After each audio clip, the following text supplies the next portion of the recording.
There's only so much you can hope to win from a single tournament. But Divya Deshmukh hoped for a bit more.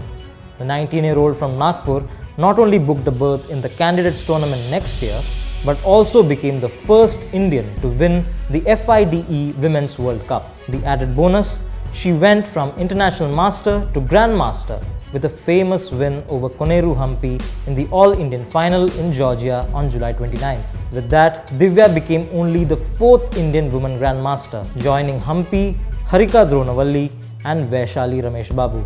The Week spoke to Divya in the afterglow of her victory. So, Divya, World Cup win, candidates berth, and the Grandmaster title. A lot of things happening very quickly. Now, we often see athletes prepare themselves mentally for the worst failures of their life, but how do you go about preparing yourself mentally for such a high?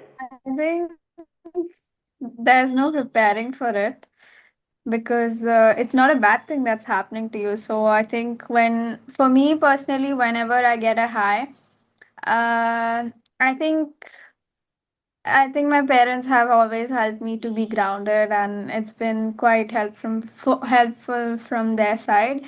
And of course, other motivations lead you to move on from this high to the other goals. So I think that's what's keeping me. Yeah, okay. I also wanted to talk to you about your relationship with Humpy because I wanted to ask you whether you spoke to her before the final about how big this moment is for Indian chess, especially women's chess, and what is your general relationship with her? No, since we were going to play each other in finals, we did not speak before it. I think Hampi, Akka, and I have been compatriots. Of course, she's much older to me, so I didn't have the opportunity to interact with her when I was younger. So I've known her for, let's say, the past 3 years. Yeah. Have the other Indian players reached out to you? I mean, you must have got a lot of messages. I don't think you have had the time to go through all of them, but they must have reached out to you, right? Yes, they did. Yeah, okay. And you've kind of risen through the ranks where a lot of eyes are on Indian chess. For example, in previous generations, chess used to be mostly about Vishy sir in India. So, how do you deal with the eyes on you now, especially in a time of social media and especially in the past few days? The past few days, I don't think I've had any time to even think or have a peaceful, I have not. I've barely slept in the past week, so I haven't had the time to think about anything. But the way I deal with pressure is, of course, there's going to be a pressure. The higher the stakes, the more the pressure. So I think when I was younger, I used to play these World Youth category events, and there it was either you get a medal or you just don't. And I think those situations really taught me how to handle pressure going forward now. Of course, it's still a lot to take, but I think for me, I just try to focus on my own expectations. Yeah, and what is your general relationship with social media? I mean, I do see you post on Insta, but do you use it for fun? Is it to promote yourself, or and how important is social media right now for a young player like you? It's not me who's using social media. I'm not the one. You There's have a a team team. behind it. Yeah. So for me, I barely use social media. I think it's a good way to connect with people and a good way to form a community of people where you can interact. But I think after a point, it is very exhausting, and I try to refrain using it too much.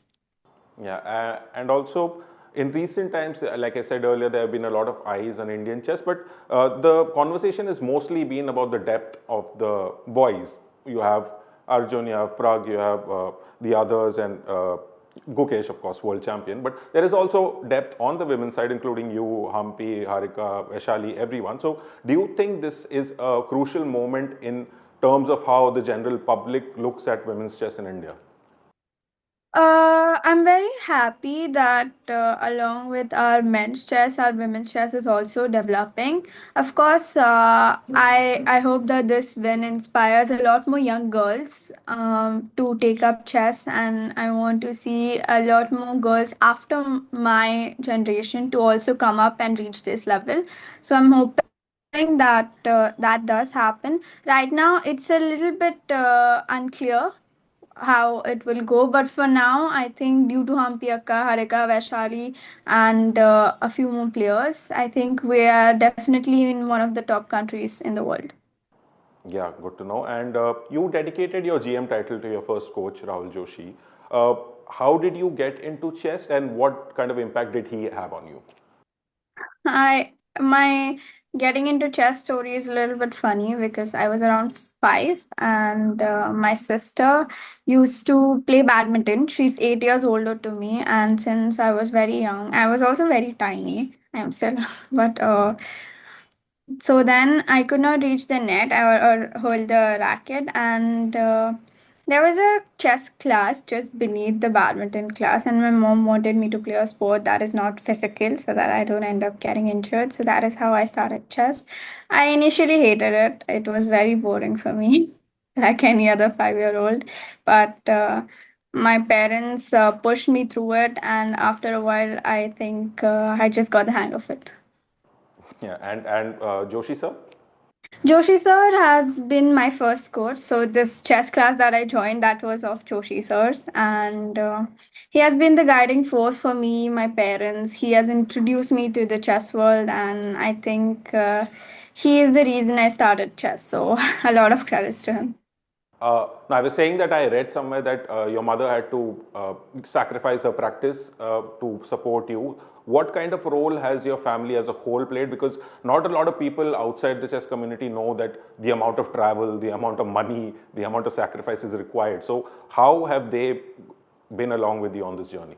I think my family has had the biggest role because without them, without each of them, everyone had has such specific roles. My mom left her practice for me. My dad used to make sure about all the technicalities, and he's also come with me to tournaments despite having a job, and it's gotten quite hectic. My sister, Arya, she has also been such a huge support to me morally, and my entire family, my aunt, every time I used to come from winning tournaments, I was since I was 8 or something, she used to always welcome me in a grand fashion. So for me it was very special.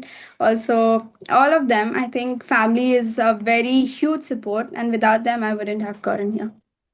Yeah, and I'm assuming there was no pressure to become a doctor. No, but I'm interested in it. Unfortunately, I don't think I can manage the both of it. Do you think that your win, especially given that you're from Nagpur, which is not a chess-centric place like a Chennai, do you think that will help spread the game to more non-conventional spaces in the country? I'm hoping so. So when I landed in Nagpur, I absolutely did not expect the kind of welcome I got, and that also reiterated the faith in me that maybe chess can be developed in Nagpur. So many people are supporting me. So many people are supporting chess. So I'm hoping that it develops to new heights. Yeah, we're also hoping that. But moving on, how do you prepare for a tournament? Are you a very theoretical person? Do you sort of like mug up lines and variations, or are you a more intuitive player? Uh, I cannot reveal all my strategies here, but I think all my preparation tournaments, they have to include all of it: openings, middle games, end games, and I think main thing is just to stay in shape. So to make sure that you are in your best shape. So I think tactics and everything like that helps. Yeah, I also wanted to talk about physical fitness because not a lot of people talk about that when it comes to chess. I mean, not to like bring up cricket, but yesterday there was this news about Mohammad Siraj, a bowler who bowled a lot of overs, and everyone was praising him because usually people don't do that for 5 test matches. He did that, but people don't talk about the physical fitness also required for chess. You played for what, almost a month every day. I mean, how does physical fitness fit into that? Yeah, it was quite a test of resilience to every day go out there. Not just mental, mental of course it was a lot, but just to sit at the board in such tense situations for 5 6 hours and to maintain your energy, I think it takes a lot. So physical fitness has been very important. It's something I want to also focus a lot now, seeing how hard it is after World Cup. So, yeah, while people might not think that it is a physical game, I think it is. So you became a grandmaster through this tournament. What I was asking was that mentally, do you think your game has reached a step above, a next level during this tournament, or did you always have the attitude that I mentally am a grandmaster? I knew that it's just a title that was waiting to be achieved. So I knew that at some point of my career, I'm going to achieve it. I wasn't sure when, but I'm very glad that it came now. So for me, the title, of course, it is very nice to be a GM. But for me, what mattered more was if I am actually capable of performing at that strength. So for me, strength always mattered more.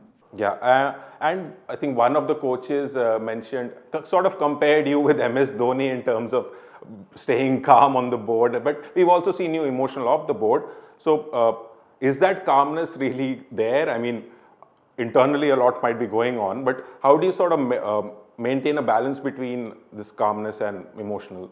I think it's quite important. Like I said, when I was younger, these tournaments taught me a lot how to be calm in these crucial situations. And of course, it's also coming from experience and learning because there have been moments where I wasn't calm and the result wasn't so good, and there were moments when I managed to be very calm and clinch the situation. So I think it's from experience. Okay, and you're a naturally aggressive player. Has anyone ever told you to like rein that back in to not be as aggressive? And going forward, do you think you want to strike a sort of balance between aggression and defense, or do you want to stick to your natural game? I think it's what works for me. I definitely want to be all rounder and learn all the aspects of chess, but I think aggression is what leads me to victories.